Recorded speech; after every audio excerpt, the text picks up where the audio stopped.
বাঙালির পাকশালায় আপনাদের জানাই স্বাগত। আজ আবার আমি হাজির হয়েছি একটি পুরনো রেসিপি নিয়ে।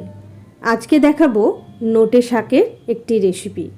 আমি একাটি লাল নোটে শাক নিয়েছি, বা লাল শাক বলে এটাকে, কিন্তু এই রেসিপিটি মূলত চাপা নোটের জন্য সব থেকে ভালো হয়। যদিও সব রকম নোটে শাকের সঙ্গেই এই রেসিপিটি করা যেতে পারে। প্রথমেই আমি শাকটাকে কিন্তু বেছে নেব ভালো করে। একটা চাপা নোটে পেয়েছি। এই হলো আপনার লাল নোটে শাক, আর এইটা হলো চাপা নোটে। এই নোটের সাথে এই রেসিপিটি সব থেকে ভালো হবে। আমি নোটে শাকটা ধুয়ে ভালো করে ধুয়ে নিয়েছি, বালি নোংরা যাতে না থাকে। এবারে গোড়াগুলো কেটে আমি প্রথমে আলাদা করে নিলাম। তারপরে আমি প্রতিটা শাকের সামনের যে ডগার নরম অংশগুলো সেগুলো নখ দিয়ে কেটে নিচ্ছি, হাত দিয়ে এরকম ছিঁড়ে ছিঁড়ে নিচ্ছি এবং পাতাগুলোকে আলাদা করে নিচ্ছি। বাকি গোড়ার অংশ যেগুলো নরম ডাঁটার অংশ সেগুলোকেও আলাদা করে রেখেছি। প্রথমে আমি পাতাগুলোকে ছাড়িয়ে নিলাম এইভাবে। এবার আমি আজকের রান্নায় গোড়া অংশগুলো দেব না, কিন্তু আপনারা চাইলে সেগুলিকে খুব ছোট ছোট করে কেটে দিতে পারেন।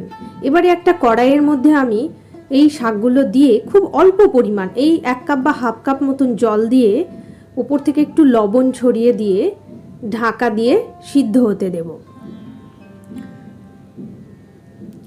গোড়াগুলো দিলে একটু কচকচে হতে পারে, সেটা দেখে বুঝে নেবেন আপনারা। সিদ্ধ প্রায় হয়ে গেছে, খুব বেশি সিদ্ধ করব না, কারণ আবার রান্না হবে শাকটি। সিদ্ধ করা জল সহ সিদ্ধ করা শাকটি আমি একটি অন্য পাত্রে ঢেলে রেখে দিলাম। এবার আমি এক টুকরো আদা নিয়ে এরকম লম্বা লম্বা করে ছোট ছোট সরু সরু করে কেটে নিলাম। আর হাফ কাঁচা লঙ্কা নিয়েছি, খুব বেশি ঝাল আমি দেব না, শাকের পরিমাণ অনুসারে। ঘি প্রায় 1.5 টেবিল চামচ মতন আমি নিয়েছি। এই রান্নাটা কিন্তু ঘিয়েই হবে, এই শাকটা ঘিয়েতেই করা হয়। ঘি নেওয়া হয়েছে, আর এবারে ঘি গরম হতে ওর মধ্যে আমি একটু আদা ফোড়ন দিয়ে দিলাম, আর দিলাম এলাচের কয়েকটি দানা। গন্ধ ছাড়তেই আমি এবার তুলে রাখা সিদ্ধ করা শাক এর মধ্যে দিয়ে দিলাম। জলটাও দিয়ে দেব।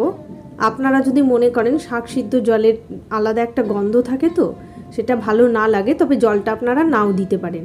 তবে আমি জলটা দিলাম, কারণ না হলে শাকের সব গুণাবলী জল দিয়েই বেরিয়ে যাবে। এবারে কাঁচা লঙ্কাটা দিয়ে দিলাম।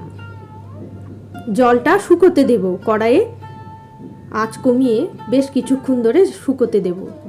হাফ রান্না অবস্থায় হাফ চা চামচ মতন ধনে গুঁড়ো দিয়ে দিলাম, আর হাফ চা চামচের থেকেও কম একটু গরম মশলা গুঁড়ো ঠিক নামানোর কিছুক্ষণ আগে, যখন শাকের সমস্ত জল প্রায় শুকিয়ে গেছে সেই সময় দিয়ে দিতে হবে। তৈরি হয়ে গেল আজকের পুরনো রেসিপি ঘি নোটে। এটি চাপা নোটে দিয়ে করলে এই রেসিপির নাম ঘি চাপা। বাড়িতে আমরা নোটে শাকে যে পদ্ধতিতে রান্না করি, এই পদ্ধতি কিন্তু একেবারেই ব্যতিক্রমী, তাই স্বাদ কিন্তু একেবারেই অজানা। কাজেই সকলের যে স্বাদটা কেমন লাগবে সেটা বলা খুব মুশকিল। তবে আমাদের বাড়ির সদস্যরা এই শাকটিকে ভালোই খেয়েছেন। এর সঙ্গে একটু পাতি লেবু যোগ করে নিলে টেস্ট আরও ভালো হয়। কেমন লাগলো আজকে রান্না লিখে জানান আমাকে। ভালো থাকবেন সকলে। আজ তবে আসি।